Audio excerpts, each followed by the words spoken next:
Good evening, everybody.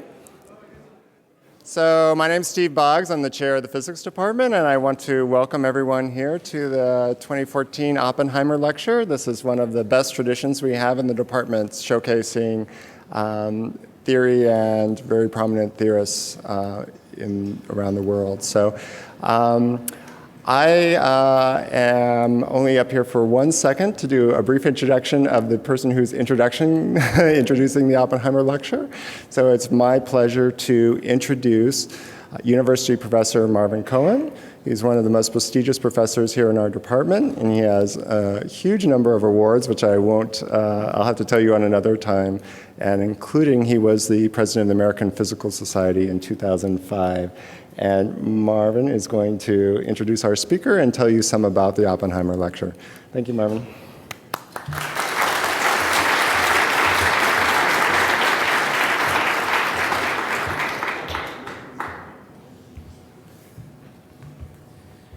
Well, welcome to the 2014 J. Robert Oppenheimer Lecture, and happy St. Patrick's Day.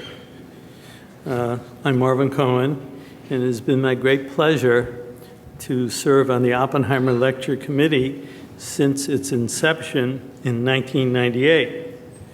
I've also enjoyed the opportunity each year to give an extended introduction with some personal comments about physics or Oppenheimer or about the subject of the lecture.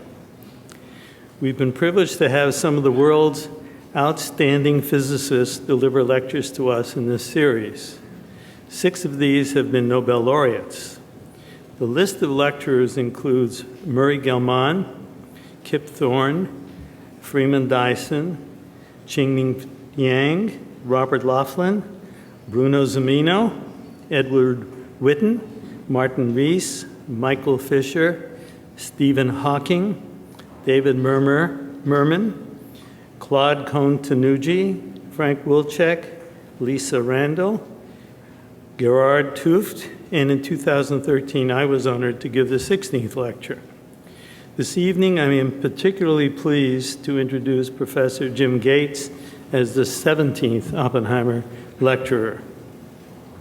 On behalf of our physics department, let me repeat our yearly invitation to all of you to see the department's displays covering Oppenheimer's activities in Berkeley from 1929 to 1943. You're welcome to visit the area near Oppenheimer's former office, located in room 435 in Old LeConte Hall. In addition, there are historical artifacts, letters, a plaque, and a number of memorabilia on the 4th floor of Old LeConte Hall. For those of you who would like to learn even more about Oppenheimer, there is considerable information on the web, many books, television documentaries and dramas, at least one play, and an opera. So his legend lives on, and we continue to celebrate his Berkeley connection. We've had several lectures in our series to prepare us for the discovery of the Higgs boson, and it actually happened. We even discussed who would get the Nobel Prize if the Higgs appeared, and I remember repeating the old saying that success has many fathers, but failures are orphans. So I was prepared last October 8th for the Nobel announcement. I was in Seoul, Korea, participating in a press conference with a group of mathematicians and theoretical physicists discussing a review we had just done of a Korean institute focused on mathematics and theoretical physics. Suddenly, the reporters turned their attention to Gabriele Veneziano and me, and insisted we predict who would receive the Nobel Prize later that day. And of course, I was all prepared from all our lectures here, and Gabriele is a pioneer in this field. And although we both would have guessed correctly, we hesitated, and while we were sort of slowly responding, the reporters interrupted each other with a harder question. When will Korea receive a Nobel Prize in physics? And they shouted, and there was verbal chaos and erupted, but fortunately, in the end, someone in charge helped. so we escape all of the difficult questions. My point is, as you can see, that our series here does bring up controversial issues and topics of international interest. And today is no exception. Several of our talks on the Higgs particle focused heavily on symmetry. And today we return to the subject of symmetry. Generally, people seem to like symmetry, and we look for it. But perfect symmetry is not very common in everyday life. You can just look in the mirror and you can see this. Symmetry and broken symmetry are very important concepts in physics. And that's why these have been discussed so often in this lecture series. In 2001, Frank Yang gave a beautiful lecture with illustrative pictures of symmetric artwork as he discussed his Nobel Prize winning predictions done with T.D. Lee on non-conservation of parity. Before these predictions were verified, most people thought that a physical process and its parity inverse, where the three dimensions of space, x, y, and z, are inverted to minus x, minus y, minus z, people felt that should give the same results. Well, in fact, the fact is that sometimes they don't, particularly in weak interactions. In 2012, when I introduced Gerhard 't Hooft, I discussed the work of Amelie Noether that related symmetry to conservation laws. She proposed that the fact that total energy is conserved in physical processes, which is something we believe in very strongly, is a consequence of the fact that the process is time independent. You should get the same results whether an experiment is done during the week or on the weekend.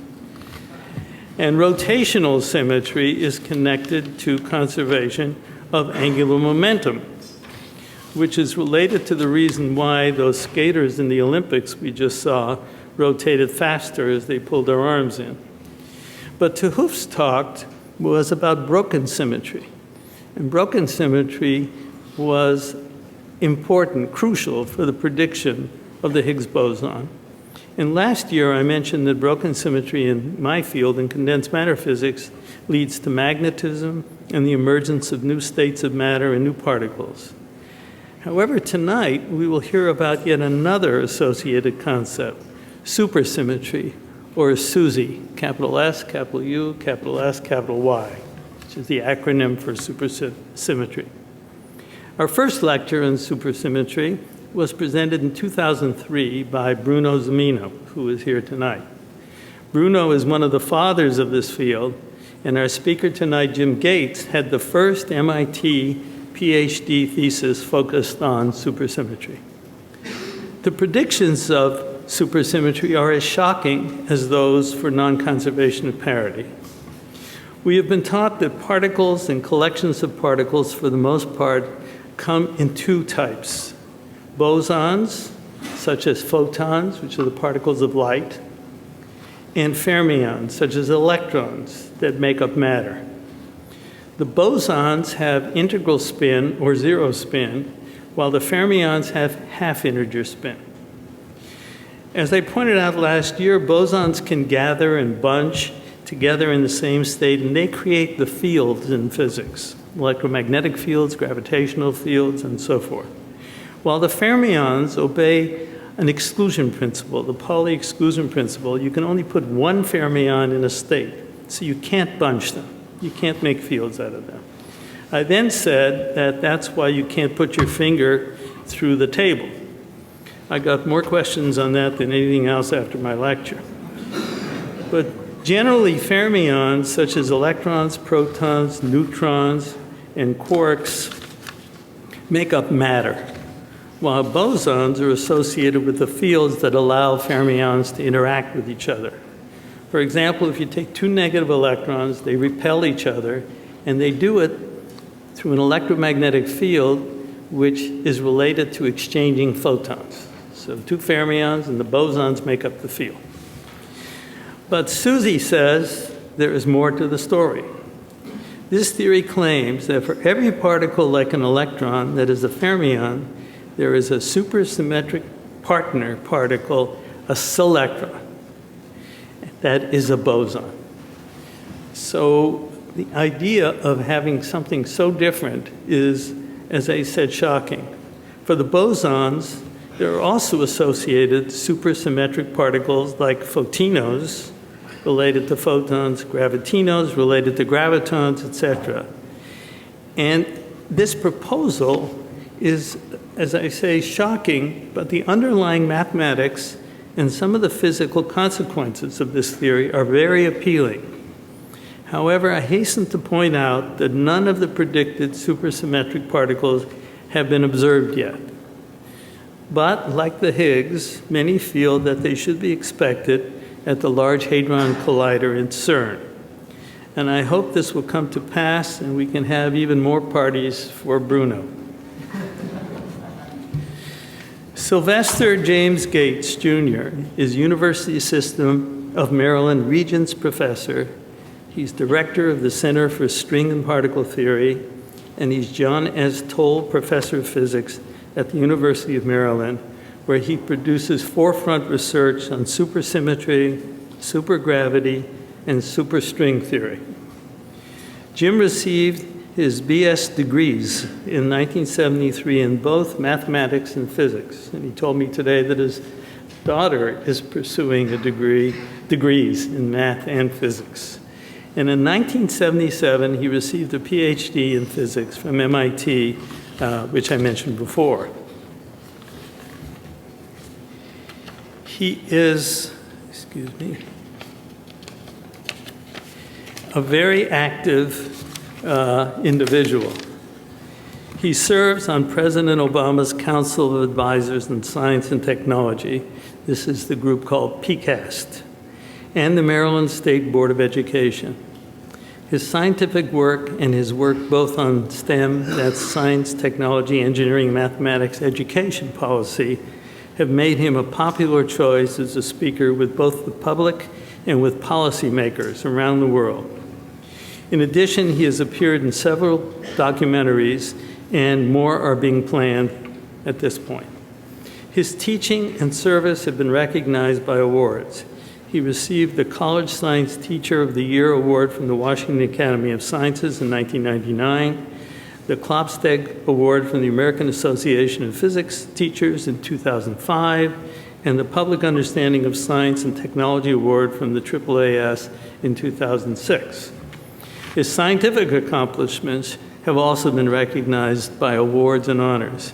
He is the recipient of the 2011 Medal of Science, the 2013 Mendel Medal, the Harvard Foundation's 2014 Scientist of the Year Award, and he is a member of the American Philosophical Society, the American Academy of Arts and Sciences, and he is a fellow of the American Physical Society, a fellow of the National Society of Black Physicists, and a fellow of the American Association for the Advancement of Science.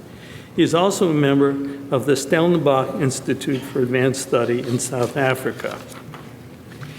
His 2013 election to the U.S. National Academy of Sciences made him the first African-American physicist so recognized in the 150-year history of the NAS.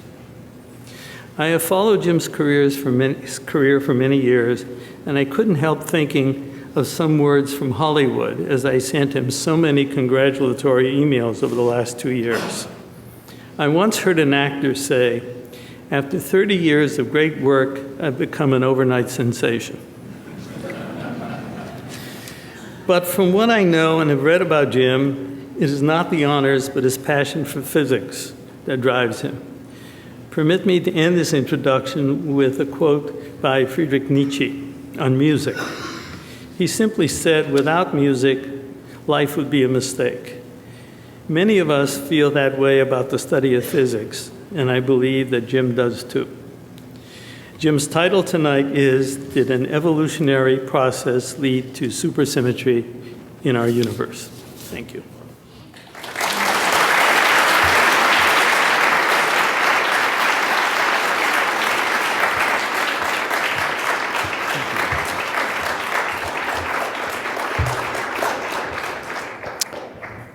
Good evening. It's always a pleasure to come back to Cal here in Berkeley And in fact, Marvin and Bruno and the former chancellor of your system are all mentors of mine. And so it's always wonderful to sing before one's parents.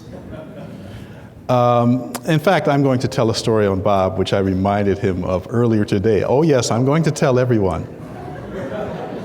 So Bob was one of my teachers at MIT when I was a graduate student. And memory is a funny thing, and you might not remember things accurately, but as I remember my graduate education, his was the only course I got a B in. Now, what happened was really more interesting even than that, because you see, this was probably my second year of graduate school, and I was trying to figure out how to write a PhD thesis so that I could get the degree and continue to be a physicist. And so I was going around asking professors, are you taking on students? What sort of projects do you have, et cetera? And so somewhere near the beginning of taking Bob's class, I said, Professor Bergenau, do you have any problems that a graduate student might work on? And his response was, let me think about it and I'll get back to you. So 1 week goes by, 2 weeks go by, 2 months go by, 3 months go by, and so he never got back to me. So I was sitting in the final examination with beads of sweat popping out of my forehead, trying to figure out some problem that he had set for us to do. And suddenly I felt this presence looming over me. And so I turned slowly to look up, and there's Bob with a big smile on his face, saying, do you remember asking me about research? And I sort of said, yes. And then he said, well, come talk to me. And I said, this guy's crazy.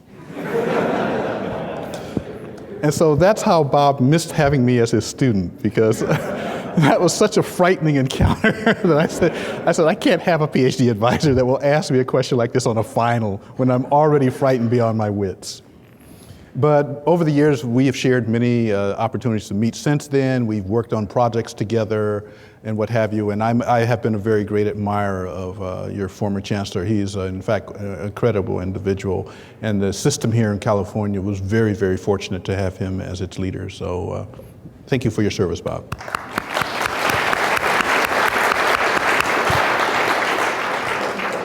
I must also pay tribute to my intellectual grandfather, who's sitting right in front of me. So I first met Bruno in 1975. I should have given everyone, I apologize for not giving everyone the opportunity to silence their electronic devices. Please forgive me. But I first met Bruno in 1975. Now he doesn't remember this, of course, because I was just a puny little graduate student trying to figure out how to make their way in the world. And this was just a few months after he and Julius Vest had written a groundbreaking paper in which they showed that supersymmetry was consistent with the mathematics that describes electrons and photons.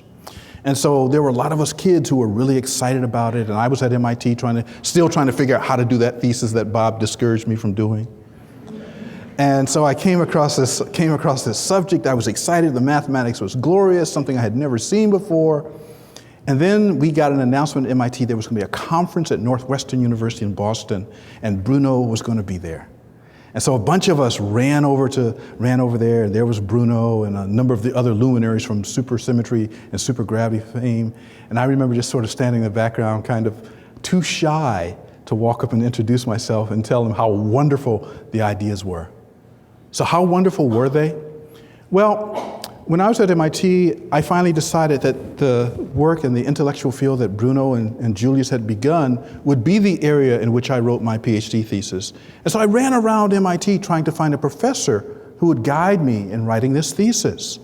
And to my horror, no professor was interested in this subject. No other graduate students had an interest in this subject. And so I had an advisor who had allowed me to work on some problems in another area, a guy named Jim Young, and I had done some research in what are called weak interaction models.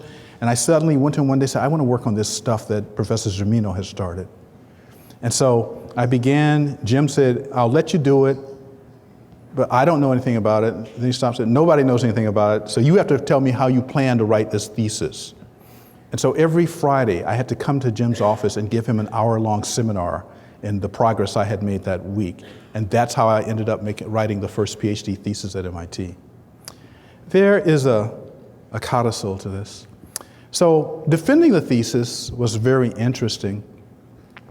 So I walked into the room and there were three professors. Jim Young was one. Our colleague Roman Jakif was another member of the examination committee. Bob shaking his head remembers Roman.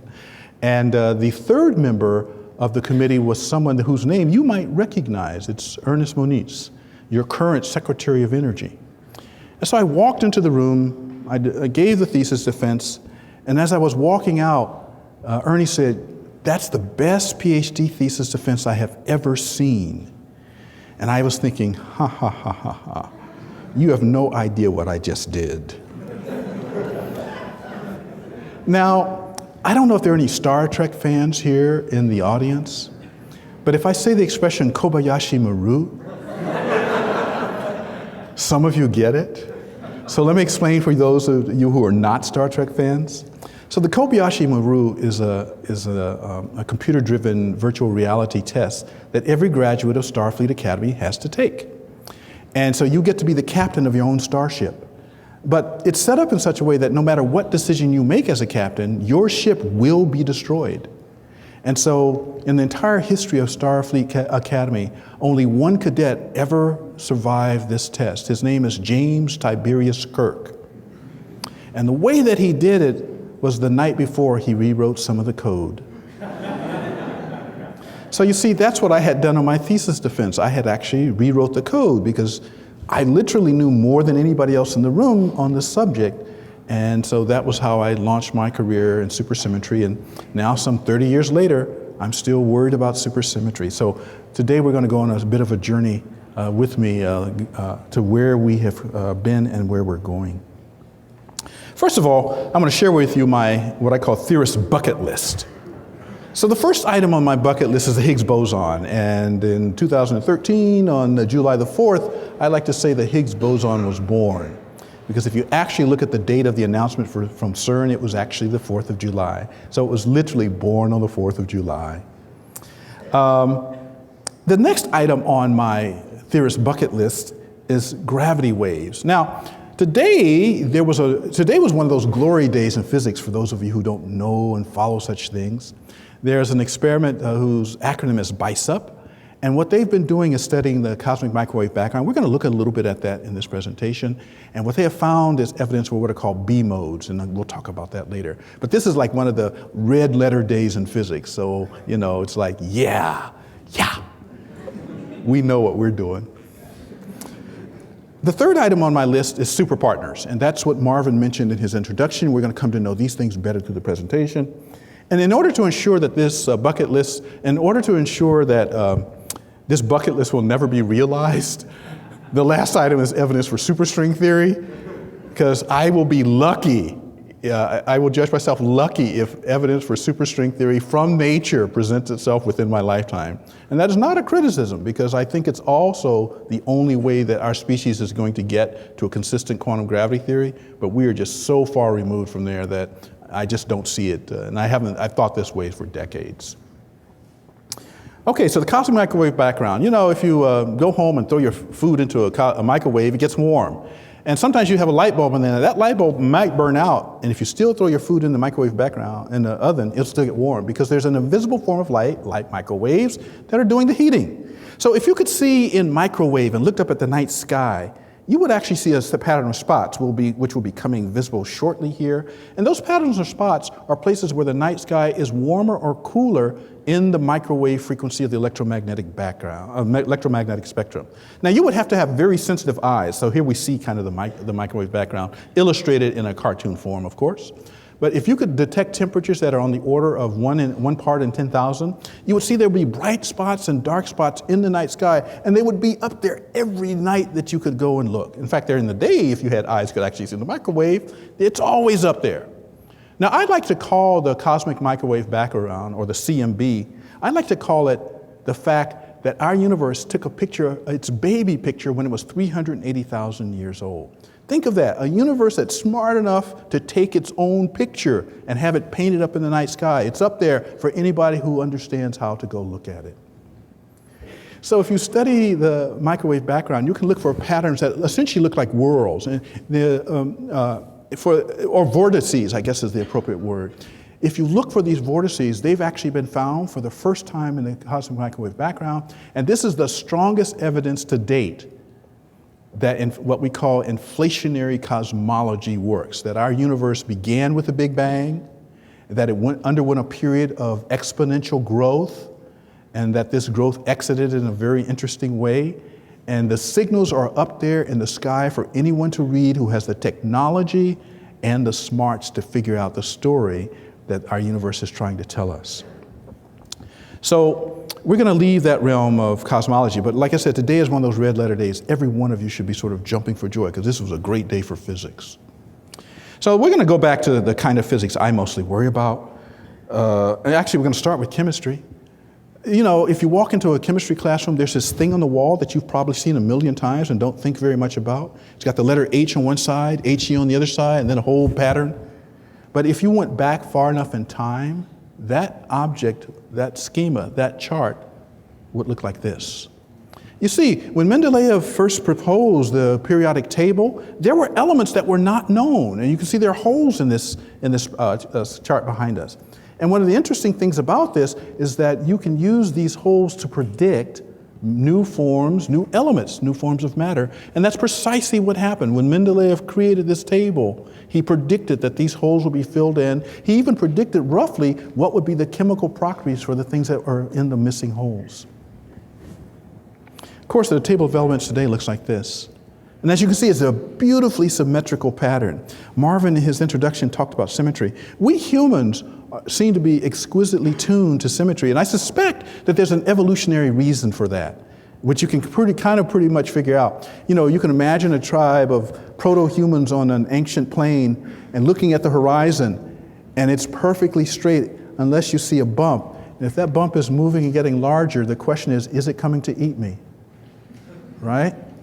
And so there's a reason why we would be attuned to symmetry, because it would be a survival, part of a survival mechanism. Other things about symmetry are interesting. Our concepts of beauty are tied up with symmetry, apparently. And so we are exquisitely tuned. So when we see asymmetries, it starts to make us a little bit nervous. We're going to take a journey down in size, because the realm in which I work, in which Bruno started us out, is a world of the very small. So let me tell you a story. Take a yardstick, break it into 10 equal pieces, throw away 9, keep 1. You go from something this big to about something that big. Take that remaining object, break it into 10 equal pieces, throw away 9, keep 1. You get something about as wide as your fingernail. Question, because after all, I'm a college professor and this is your pop quiz for the evening. Question, how many times do I have to do that to get to the size of the atom? Now, scientists and physicists, of course, know the answer to this question, but if you ask this question among the general population, it's a remarkable diversity of answers that you get. Some people say 1 million times, 1 billion times. Other people say there's no number large enough to get there. The right answer turns out to be 10. You carry this process out 10 times, that takes you from our world to the size of the atom. The first person to know this is actually Albert Einstein. He did it in this famous 1905 paper on Brownian motion. That paper actually requires that you calculate the size of the atom. And so he's the first person to know how big an atom is. Could have been known before then, but he was the first person to actually use mathematics. So each one of these marks you see here is a power of 10. So we're going to go on a journey. Each hatch mark being a power of 10. We're going to speed up past a lot of interesting stuff. We're going to slow down 10 to the minus 5. That's the size of human blood cells. These are animations of human blood cells, nuclei still intact, emerging from bone marrow. We're going to continue down in size. At 10 to the minus 9, we encounter very interesting structure, the human strands of DNA, the thing that the Human Genome Project was all about, reading the information about how to construct people, and also giving rise to a new field where we can track where humans populated the entire Earth. At 10 to the minus 10, we enter the realm of the atom. That's the story that I told you. Process 10 times, you get to the atom. But we're not going to stop here. Let's keep going down in size. If we go down to 10 to the minus 15, we encounter the nucleus. And here we see a cartoon of 2 blue protons, 2 pink neutrons, and inside of them you see smaller objects. This is a cartoon representation of the quarks. So that's our little standard model review. Many places in physics departments, all that information is a chart like this. So if you go to the physics departments in most universities, you'll find this chart. There's some people in the audience that actually have something to do with this. Antimatter, that stuff that drives the great starship Enterprise, that's real stuff. It wasn't invented by a science fiction writer. It was invented by Paul Dirac, who wrote an equation where he was trying to make the description of an electron consistent with Einstein's relativity and the laws of quantum mechanics, and wound up with an equation that had two solutions. One solution described the electron. The other solution described something no one had ever thought about before, a particle that is just like the electron with the same mass but the opposite charge. And more importantly, when you put these two objects together, they go up in a poof of energy, and the amount of energy is exactly what you would predict by using Einstein's famous E equals mc squared. So the quarks are sitting inside of protons and neutrons. We see cartoon illustrations of those here. They also like to get together in pairs, a particle and antiparticle. We call those mesons. So particles like the neutron, proton are basically bags with quarks inside of them. A very simple picture that we can communicate even to students in high school. So that's what our elementary particles look like. We have the quarks sitting up here in purple, up, down, charm, strange, top, and bottom. Then we have the electron and its friends. The electron, by the way, is the original elementary particle.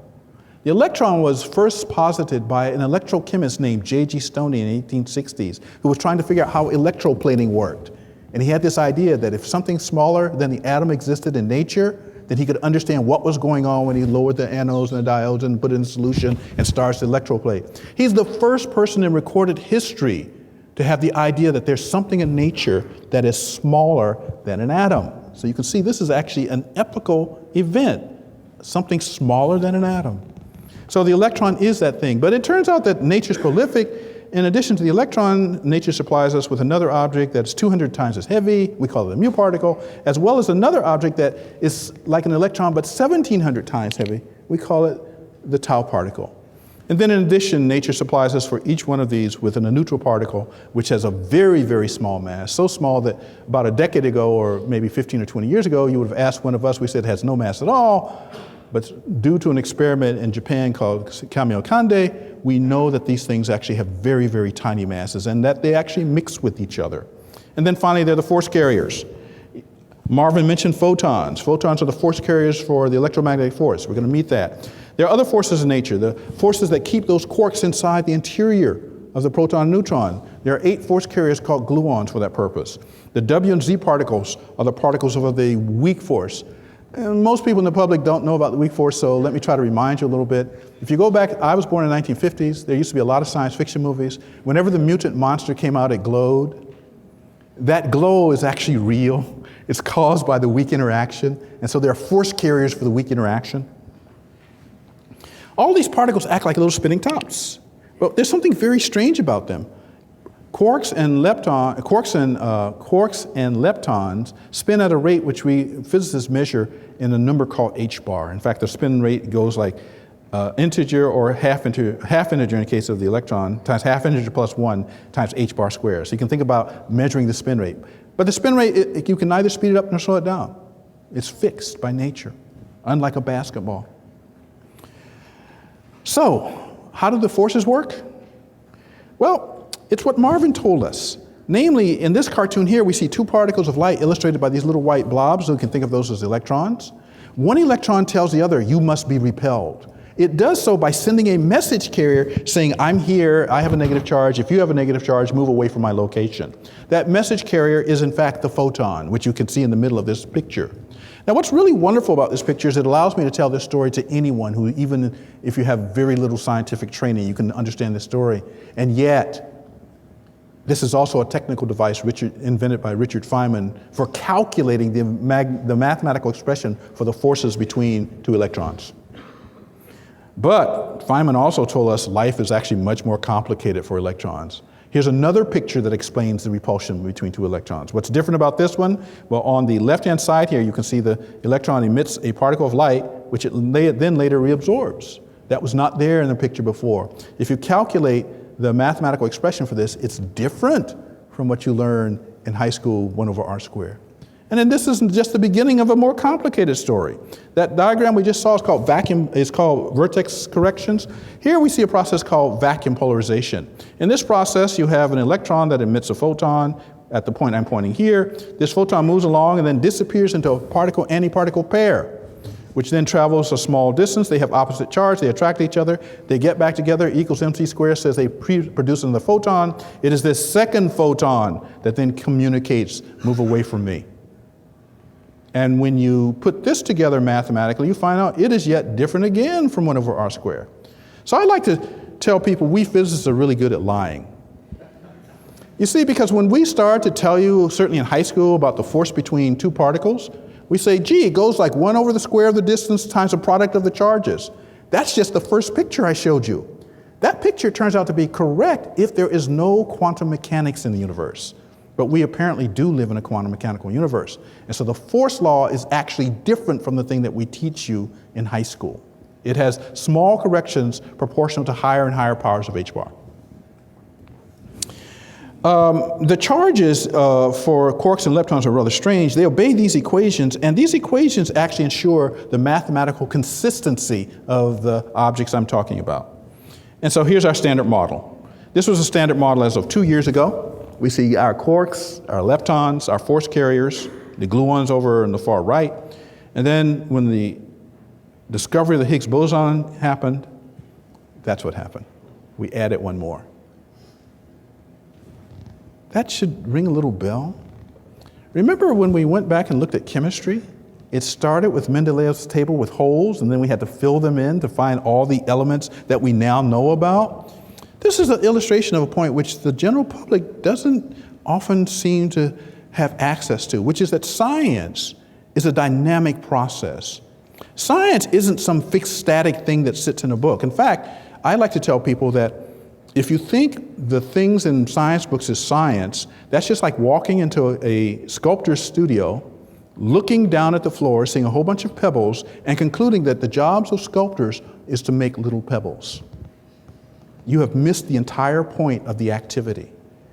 That's how science works. Science is the facts we uncover, they're kind of the dendritis, they're what's left over. But it's the uncovering of those facts, that's where the science lies. So that's how we do science. It's a dynamical uncovering of the mysteries of nature. And so we added the Higgs particle.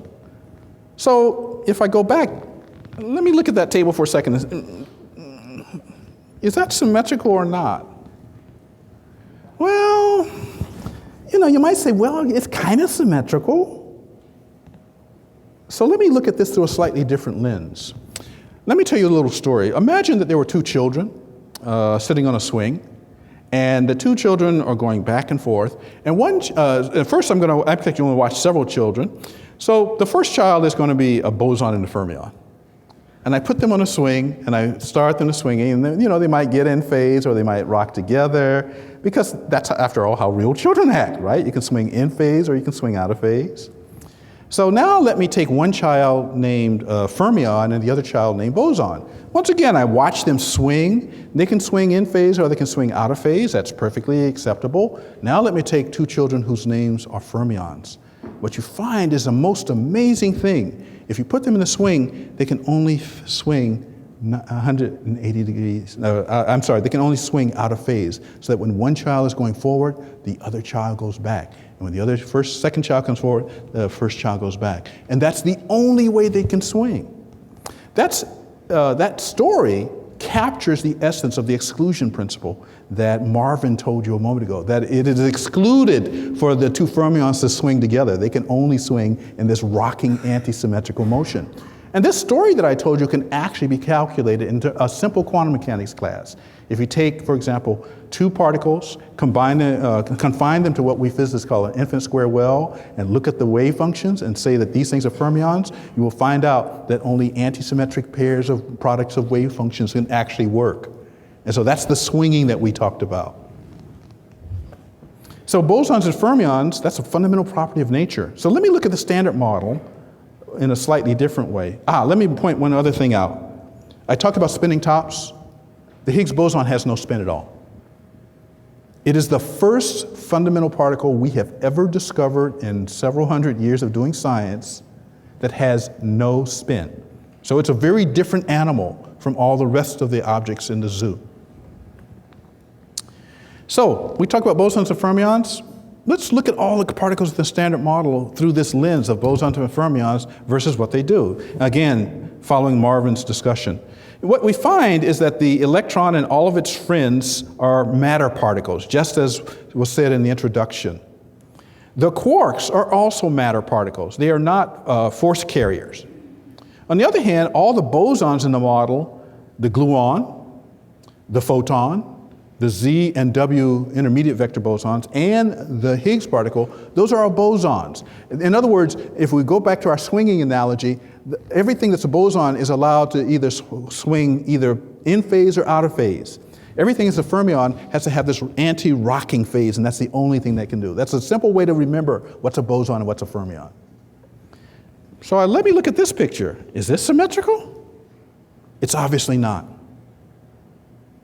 And so when I was a graduate student studying the equations that our colleague here first posited could apply to nature, I almost immediately got the fact that those equations said that this picture, which is what we understood of nature, although the Higgs boson wasn't there in those days, that this picture could be augmented and made symmetrical. And if you do it, it looks like this. As you can see, this is a far more symmetrical image. So the way that it works is, here's the particles of the standard model that we had before. Let's go backwards. So here they are. These are the force carriers. These are the matter particles. In a supersymmetrical universe, you have to first add 4 additional Higgs particles, at a minimum. There may be even more, but at a minimum, you need 4 additional Higgs particles. And then these are all bosons. In order to get the balance I'm talking about, it's a balance across the horizontal axes in this image. You have to add mirror images of these objects that are fermions. So for the gluons, you have to add gluinos. For the photon, you have to add photinos. For the Higgs particle, which is sitting over here, you have to add the Higgsino. Now, my favorite particle is actually this one right here that I'm pointing to. It is the superpartner to the W particle, and its name is spelled W-I-N-O. So if you ever see a headline from an international paper or the New York Times saying, W-I-N-O found in Geneva, they will not be talking about an alcoholic specialist. Instead, they will be talking about this superpartner if we're ever so fortunate. It's a kind of particle. Now, what's really interesting about this picture is that you can see again that our intrinsic notion of symmetry is really very apparent once you look along the axis of energy versus matter. By energy, I mean force carriers. And then crossways between boson and fermion. If you say that, gee, nature somehow likes symmetry, well, here's a symmetry that we've never seen in the laboratory, and this goes back to Marvin's point, is that we haven't actually seen all this. But here's a symmetry that mathematically we know can be allowed by the equations that describe our physics, and yet we've never seen it in the laboratory. And again, paying tribute to the introduction, we know, however, from about 50 years of experience that sometimes symmetries hide from us. We call them broken symmetries. And in fact, the discovery of the Higgs boson is precisely along this line. The Higgs boson, we couldn't see it because we couldn't see the full symmetry of the electroweak interaction. When you know the symmetry is there, you then actually say, gee, there's this thing that I haven't seen in the laboratory, but the symmetry says it ought to be there. That's how the hunt for the Higgs boson got started. It was started by a mathematical argument that Peter Higgs and then the other individuals that have been recognized, starting with Anderson, Brout, Engler, Kibble, Hagen, Tufte, and I think I got everybody, and Kibble, that's it. Those folks all together created this mathematics that said, go look for that thing. Now, we spent several decades looking for that thing. It finally showed up on July the 4th in 2013. It was driven by symmetry. It's also driven by mathematical consistency, because it turns out that this is also the solution to a problem. The problem is, how do you have force carriers that have mass? Those things in the middle that were those little wiggly lines, the photon has no mass. But we know that the W and Z particle have to have mass from experiments. So the question is, how do you write mathematics that's consistent with that? The Higgs mechanism is the solution. Well, we live in a very interesting universe, it turns out. And people like me go down in size, But people like your department chairman here look in other directions. They look kind of up. Because, there's half the universe up there. You spend your time looking down at the ground, you miss everything that's up here. And so there's half a universe up there. And it turns out that universe also is the same universe as looking down. And so therefore, you might not be surprised to understand that there are connections between these two things. Now, I have to tell you, when I was in graduate school, this was not completely clear. I mean, we kind of partitioned ourselves into those that looked at small physics, things like atoms and elementary particles and what have you. And then the other partitioning were those that did cosmology and astronomy, looking at big physics.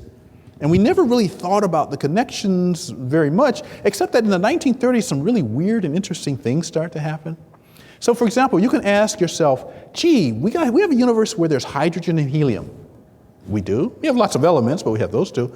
And then you can say, how much hydrogen is there in our universe? And you can make some estimates by observation. How much helium is there in our universe? Again, you do observe it. And then you can ask an even more profound question. Why are those two numbers the way they are? It turns out in the 1930s, through a process called primordial nucleosynthesis, we began to answer that question.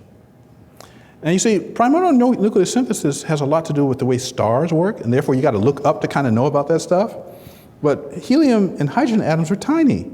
So you can start to see the knitting together of the science of the large and the science of the small. And this is actually started in the 30s, but it really gained enormous momentum in the last 2 decades. In fact, we look in both directions now in trying to understand the way that our universe is put together. So in our universe, by looking up, we know some really strange things about our universe. First of all, we humans have created this wonderful thing called physics, and yes, we think life would be sad and tragic if it didn't exist. And yet, from our several hundred years worth of exploring this realm, we have studied, roughly speaking, about 4% of what seems to be in the universe. Several hundred years of experience. Again, back in the 1930s, Fritz Zwicky started telling us that can't be all to the story. And the way that he did it was, the galaxy looks like a giant pinwheel. And if you know that the galaxy is held together by gravity, you can use rates of rotation to figure out how much gravity there is to hold it together. And when you look at, as Zwicky looked at our galaxies, he figured out that the stars out on the edge of the Milky Way are rotating as if there is far more mass towards the center than we could measure by counting stars. Vera Rubin in the 70s came to the same conclusion, not by looking at our galaxy, but by looking at other galaxies. They have these things called rotation curves, and you look at them, and they all have this very strange character. If the amount of gravity was only what you could see, then the things on the outside are going too fast. And so the solution that we started thinking about is there's what used to be called dark stars. We now call this dark matter. And this dark matter, this stuff that accounts for the structure of the galaxy, is incredible stuff, because not only does it account for the structure of the galaxy, it does so in terms of even the lifetime. Without dark matter, our galaxy's pinwheels would have flown apart before now. But dark matter either plays a more fundamental role. If you put in our modern description of the evolution of the universe, what you find out is dark matter creates the wells into which ordinary matter falls and begins to create stars. And so dark matter is incredibly important stuff, and yet we don't know what it is. That's kind of embarrassing. But even more mysterious, and I don't see Saul, but I saw him earlier today. There he is. Saul came along with a few of his colleagues a few years ago and really blew our minds, those of us who were physicists, because he said, look, you guys, we live in a universe where the expansion is not slowing down, it's speeding up. And so if you live in a universe where the expansion is speeding up, the question is why? And so we don't really know the answer, but we physicists are like doctors. I don't know how many of you know what an idiopathic condition is. Some of you are laughing, so you know. So let me share with the rest of you. My wife is a medical doctor, and I must admit, I learn all kinds of things from her. So if you go to a doctor looking for the answer to some ailment that you have, and the doctor tells you it's an idiopathic condition. You actually should not get frightened, because that's a fancy way of saying, I don't know what you have. It's called idiopathic syndrome. They have no idea what it means. Well, we physicists are kind of like that too. And so when Saul and his colleagues, Adam Rees and other folks, gave us this story about the speeding up the universe, we had to find an explanation. It turns out Albert Einstein kind of provided one many, many years ago in this thing that we call the cosmological constant. But what's really interesting is that the cosmological constant that we need to explain the result that Saul found actually has the opposite sign from the one that Einstein wanted in order to hold the universe as a fixed and static ball.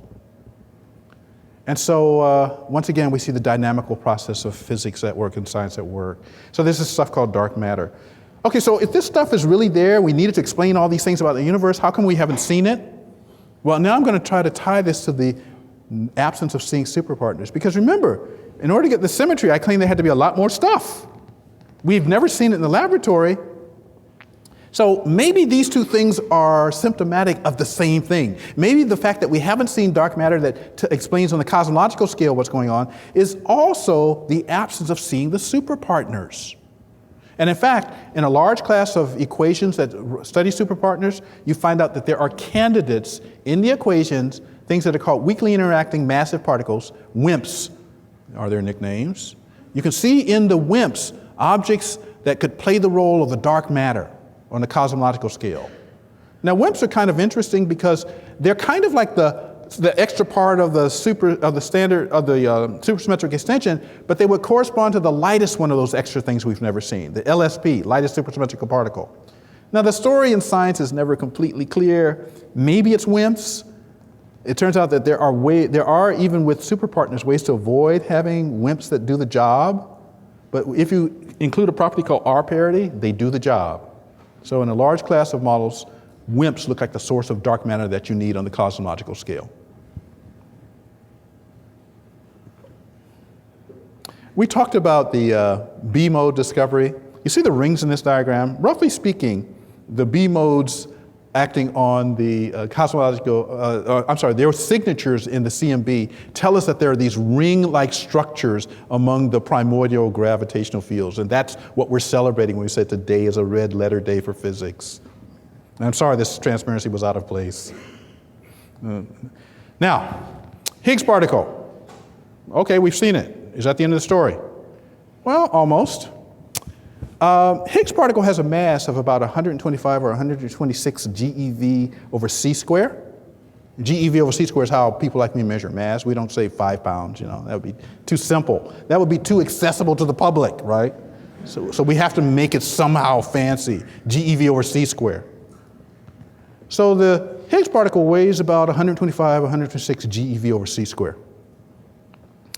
And there's something very funny about that number, because again, if you study the mathematics of how the Higgs particle has to exist in the presence of quantum gravity, what you realize is that number is very, very peculiar. And peculiar in what sense? Well, let me again tell a story. Imagine I had a quarter and I started flipping it. What would the outcomes be when it lands on the ground? I suspect you would say heads or tails. But there's another possibility. Namely, the one that's shown in the middle of this diagram. In principle, at least, when you flip a quarter, it could land and sit on its edge. In principle. Now, if you did that once, you'd say, there's some weird fluke. But if you did that several hundred times and always got the quarter to land on its edge, you would suspect there's something going on that you hadn't taken into account. Well, you see, in the Higgs boson case, when we look at this mass of 125 or 126 GeV over c square, that mass is light compared to what the equations will permit. And in fact, the thing that's really funny about that number, remember we talked about quantum processes? If you look at the quantum processes that involve the Higgs boson, what you find is that there's a process we like to call quadratic divergences, which basically says that the mass could fluctuate as you try to get more and more accurate answers. And so this is a condition we call naturalness, that those fluctuations should not occur. And so when you get this light Higgs boson with this mass that seems to be held at a small number, you have to ask, is there something else going on?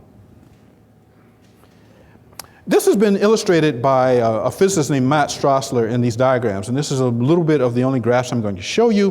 What he points out is that if you have two arbitrary curves, so the red curve and the black hole, just pick any old curve you want. I don't really care what your curve is. Just pick two of them.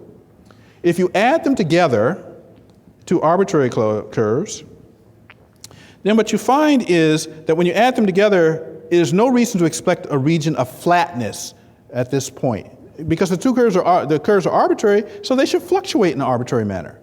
On the other hand, this condition that naturalness occur in the standard model is analogous to saying we're going to add two curves, and instead we find this nice flat region, which is the stability against perturbations that should occur. Now, this is not an ironclad argument, but it's an argument that the majority of the particle physics community has in fact been thinking about for 20 or 30 years, and so naturalness turns out to be what we think is an important restriction on models of nature. And so you have to ask, where does naturalness come from? Anytime the universe is supersymmetric, naturalness is built in, because it turns out that different behavior I told you about, that fermions have to do this, whereas bosons can do anything, that behavior, when you translate it in terms of Feynman graphs, turns out to be minus signs. And those fluctuations that we talk about, you get a bunch of positive fluctuations, you get an equal number of negative fluctuations, and they're exactly what you need in order to get the soup to be just right. So this is the world of supersymmetry. It's a world that people like me have been studying. Bruno sort of was one of the fathers of the idea. Do we know that it's in nature? No, we don't know that yet. As you can see, our partners double. Here's a list of the force carriers. Here's the quarks and the squarks. And here's the leptons and the sleptons. This is what the mathematics sort of looks like, folks. If you want to study this stuff, this is the kind of thing that I began to learn under Bruno's tutelage when I was a young graduate student reading his papers. They weren't quite written in this language, but this is what the equations said. They said if you take an electron, if you take an electron, which is this object in the middle here, this is kind of half an electron. Supersymmetry says that that balance I showed you in pictures translates to this in terms of equations. I have to add in the other half of the electron to get the whole electron. And that predicts that in nature, if you have an electron, there are 4 squarks associated with the electron, not 2, because this is only half an electron. If you start with the photon, which is this object A, then its superpartner is the object lambda, and the equations here tell us something about the relationship between the two. And then finally, I'll talk about one final object. In nature, well, there's this theory called string theory that you may have heard rumors about. Well, in string theory, there are a set of objects that are called the axion and the dilaton, and they are in fact supersymmetric, and they're sort of avatars that tell you that gravity has to be included into the mathematical construct. So this is where my PhD thesis sort of began some 30 years ago, is by studying equations like this. Now I'm going to skip ahead because I've been a little bit slow here and I'm worried about the time.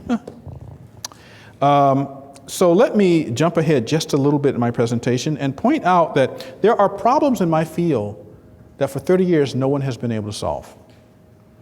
So about 10 years ago, when I was in my 50s, I said, well, I'm old enough that I don't care that people start laughing at me about the problems I pick to solve, especially if there's a consensus that the problems can't be solved.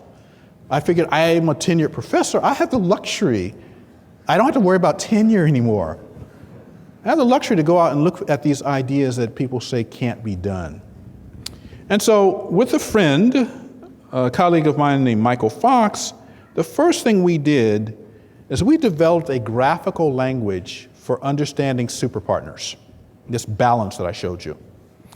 Now, this graphical language is illustrated in the diagram that I show you here. The picture that you see on the left-hand side of this equation is completely equivalent to all the equations that you see on the right side of the image.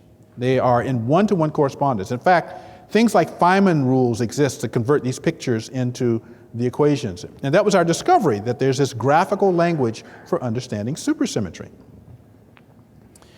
Furthermore, it turns out that calculus becomes incredibly simple in this graphical language.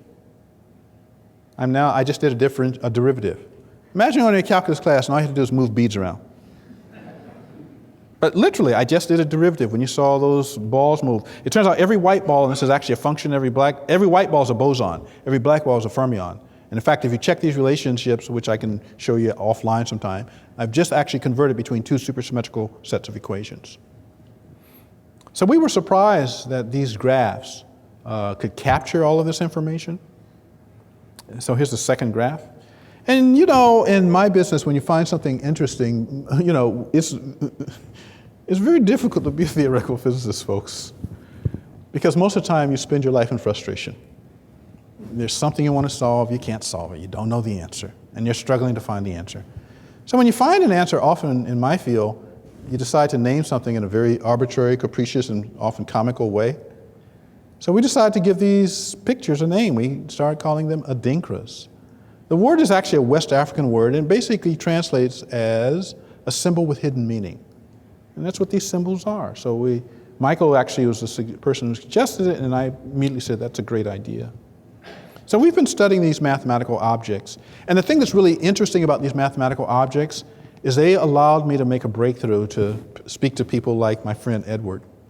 You see, I had been studying these equations for about 5 years, and I had found all this interesting structure.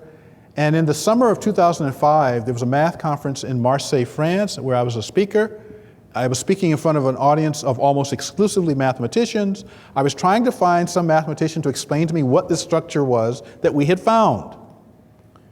I gave this talk, and at the end of the talk, it was completely clear that no one in the audience understood anything I had spent an hour talking about. So I said, you know, mathematicians are really smart people, because they are. So how can I find a way to be an effective speaker?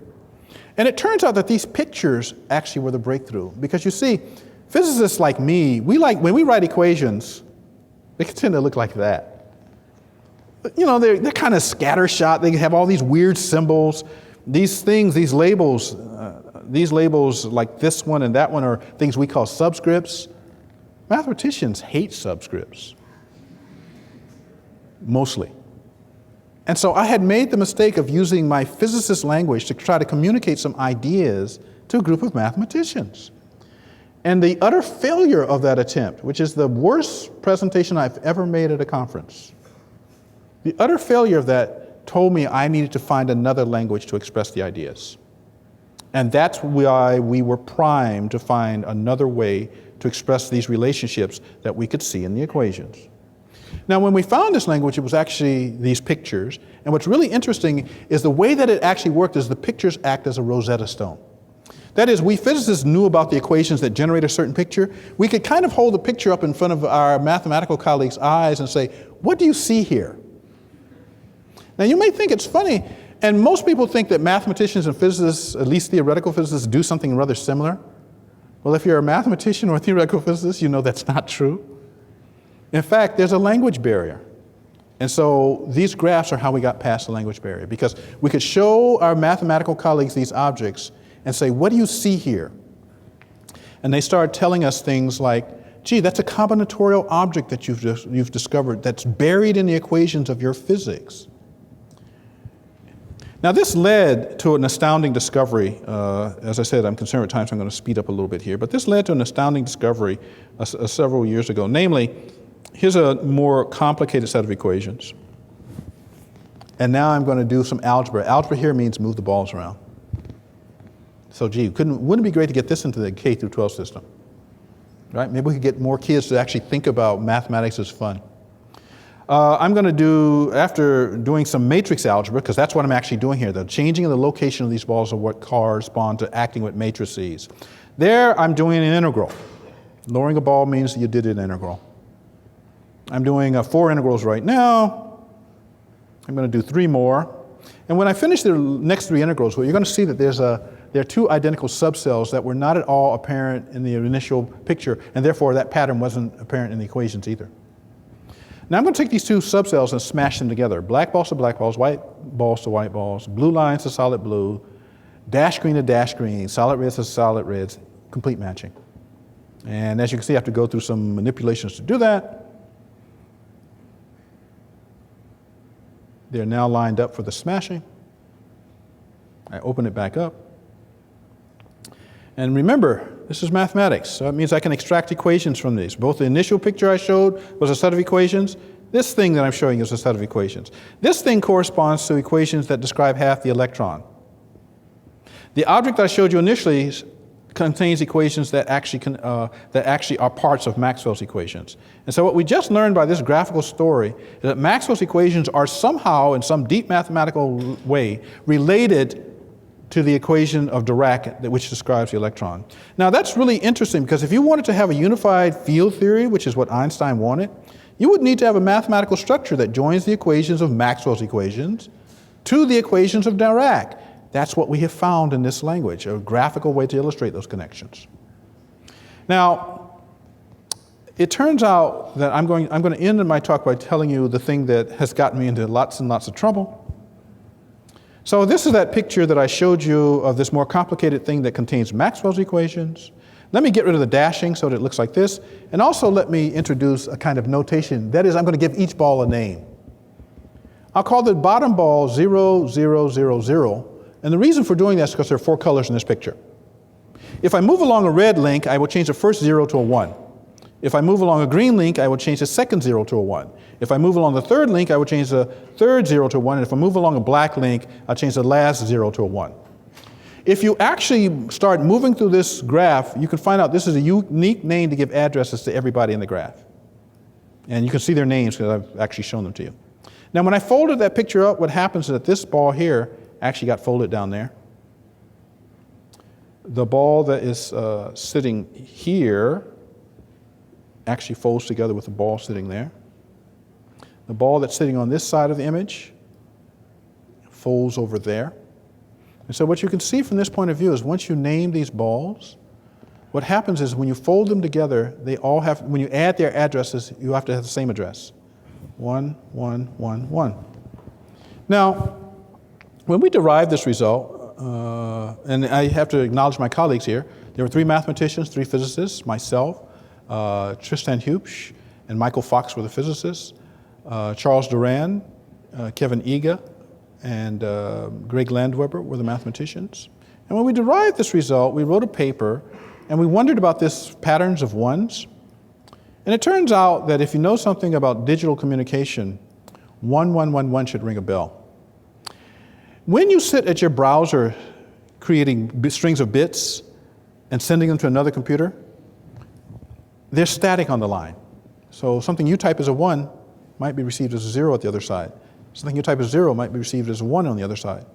And so if you're going to have reliable digital communication, you have to have a way to figure out when the static has flipped bits. This is something that Richard Hamming figured out in the 1940s. There are these things called error correcting codes, and their precise role is to undo the flipped bits that were done by the fluctuations in the system.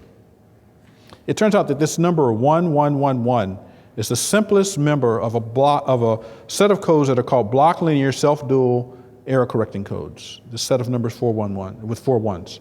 And so what we come is a very strange thing. We go from equations in physics to error correcting codes of a very specific nature. The kind of error correcting codes that work to keep your browsers reliably communicating to each other.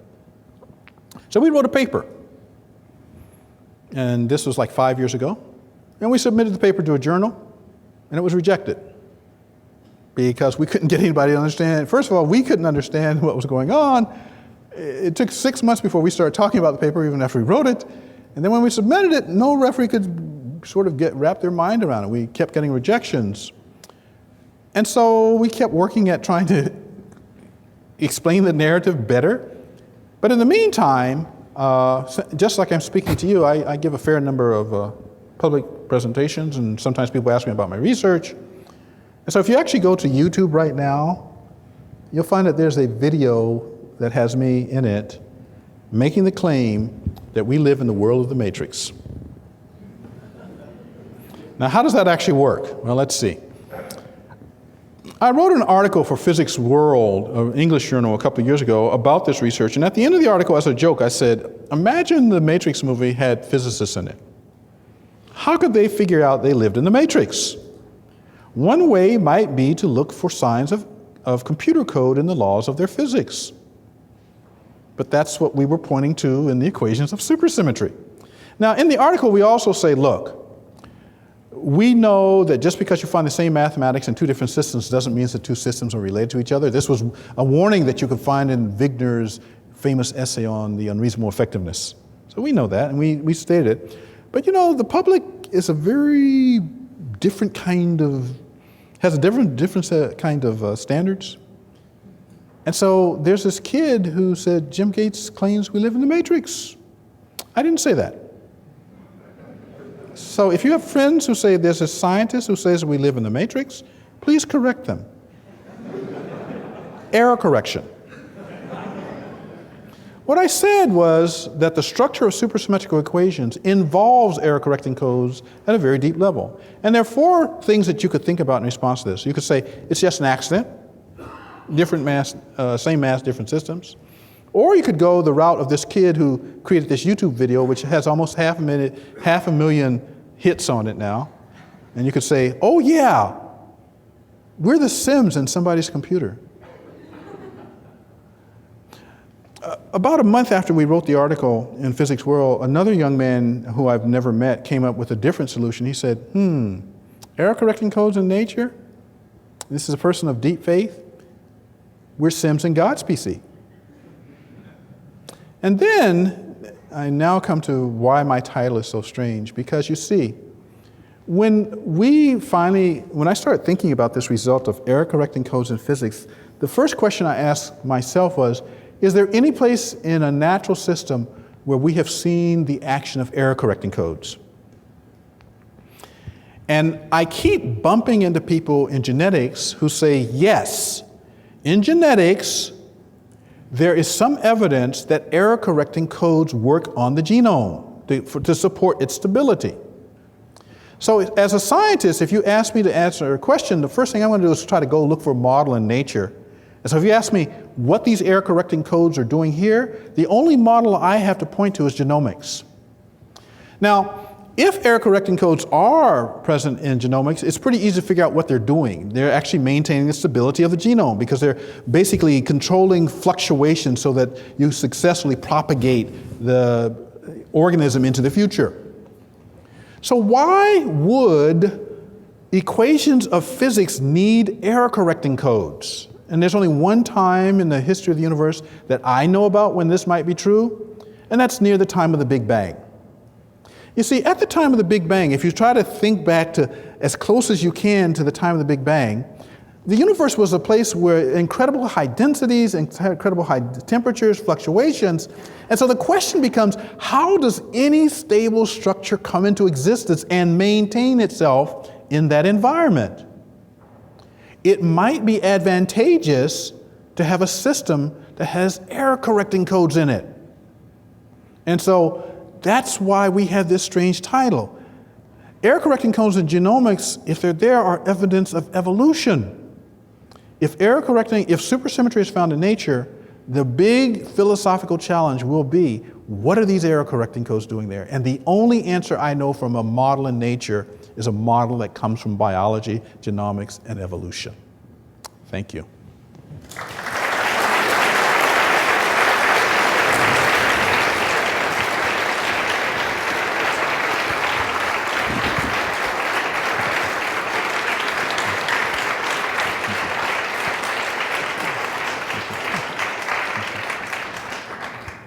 I love that movie.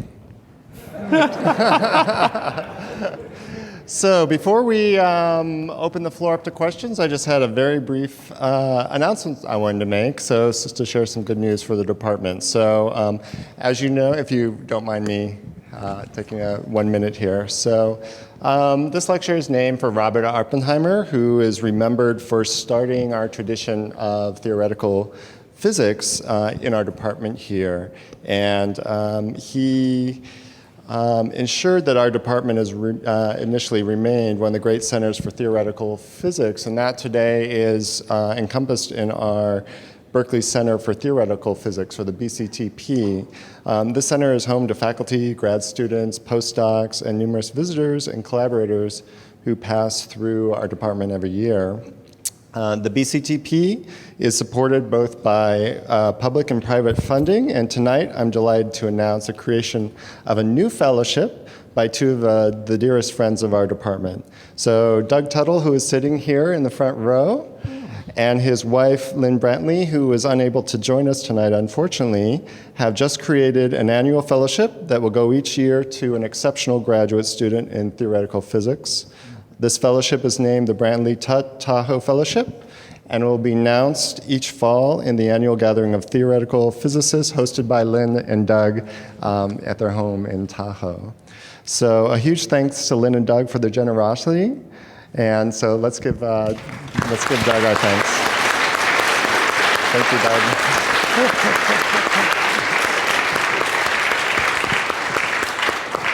Okay, so now we're going to open the floor up to questions. So I'm going to bring the microphone around. Sure, so while you're walking, let me just say that Robert Oppenheimer was actually a hero of mine. When I was a freshman at MIT, I actually wrote an essay on him called Beta Oppenheimer and the Teller. Some of you might know what that story is about. Okay, I'm ready for questions. Oh, I thought you were going to tell the story. Here we go. No, I'm not.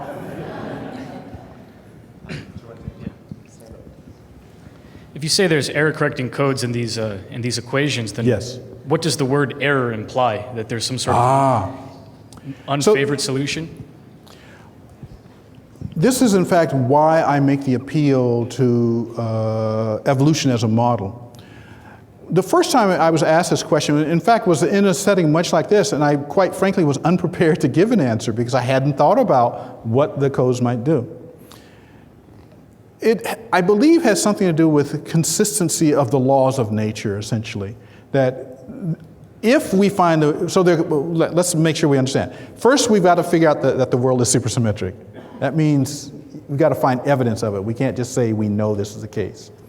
As soon as we find evidence of supersymmetry, this mathematics that I've done, I can explain to anybody who's willing to give me enough time, and I can show you the presence of these error-correcting codes. The next step of why are they there? Well, there's not a derivation that I can give you. The only thing I can say is, let's see if we can figure out a scenario and by which the universe would need such a structure embedded in its laws. And the only scenario that I can think of, which is the one I related to you, is imagine, you see, the laws of the universe actually have to come into existence with the universe itself. At least that's our modern view, is that they were not preordained. They actually come into existence with the universe. And if that's the case, then you can think of the laws as having had some huge space in which they might have been selected. And then in that huge space, if you have a very early universe, it's got to select the ones that allow it to be, at least from all we've understood, mathematical consistency is a fundamental part of our universe. So among all these laws that are possible, the universe has got to select a set of mathematical laws that are consistent. And I suspect that if there's something to this, if they're not accidents, I think this is the strongest argument I can give you about why they're there. Actually, I have a question and a request. Started with a request. Is there any conceivable possibility you could make your full set of slides available for perusal on the internet? I will have to speak to my lawyer. No, I'm quite serious. Yeah. I really will have to speak to my lawyer. I think they were being filmed because I see a camera. You certainly have access to those, but but I mean the other ones that you skipped. Yeah. So the problem is, in fact, thank you for reminding me because I've been remiss about something. See, the problem for me is that a lot of these images that I use are in a commercial product. It's called Superstring Theory, the DNA of Reality. This is a set of 24 lectures that I was asked to create for the teaching company. And so you're going to find a lot of these images in there, but this is not a commercial. But by the same token, they own the IP to this. And so I cannot willy-nilly just disseminate it. If it's filmed like this, is a different thing, but I cannot give the original pieces of software because they're embedded things in it. So that's item number one. And then I have to acknowledge graphic artists because I don't have the skills to put these kinds of images together. So I work with graphical artists, which, by the way, I think is a thing that we physicists are going to learn more and more to do if we're going to be effective at communicating outside of our own circles. And my question, you said that the Higgs has no spin. That's correct. Are you speaking of the theoretical or of the observed particle? Theoretically, the Higgs particle has no spin. However, if you go to the LHC, in fact, let me let me do that for you since you asked the question. Give me a second here.